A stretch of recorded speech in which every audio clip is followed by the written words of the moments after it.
आजकल भले ही लोग डिजिटली ही बैंक अकाउंट खोलते और ट्रांजैक्शन वगैरह करते हैं, लेकिन अभी भी ग्रामीण इलाकों में पैसों की लेन देन और खाता खुलवाने के लिए लोग बैंक में ही जाते हैं।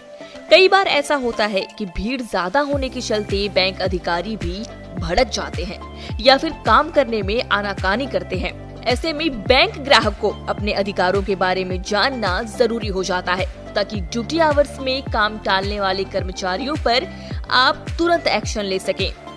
आरबीआई ने बैंक ग्राहकों को कई सुविधाएं और राइट्स दिए हैं। बैंकों के लिए भी कई नियम बनाए गए हैं, जैसे कि कोई भी बैंक आपको वहां खाता खोलने से रोक नहीं सकता, यानी अगर आपके पास प्रॉपर डॉक्यूमेंट्स हैं और आप भारतीय हैं तो आप किसी भी बैंक अकाउंट में खाता खुलवा सकते हैं।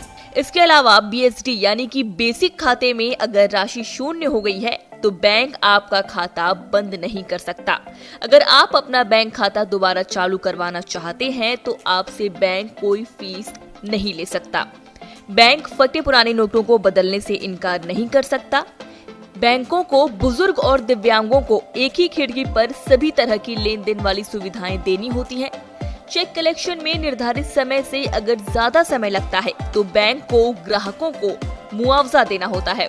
किसी ने अगर बैंक से लोन लेते समय सिक्योरिटी दी है तो उसे लोन पूरा चुकाए जाने के 15 दिन के अंदर सिक्योरिटी वापस मिलनी चाहिए। बैंक किसी को भी टर्म डिपॉजिट को समय से पहले निकालने से इनकार नहीं कर सकता। आप टर्म पूरा होने से पहले इसे निकाल सकते हैं। सबसे मजेदार बात कि बैंक के सौंपे गए कार्ड को अगर आपकी मर्जी के बिना एक्टिवेट कर दिया जाता है और उससे किसी भी तरह का पैसा निकाला जाता है तो आपको 2 गुना मुआवजा मिलेगा।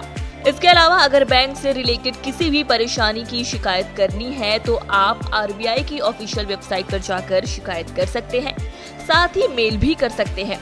टोल फ्री नंबर 14448 पर भी कॉल करके बैंक की शिकायत की जा सकती है।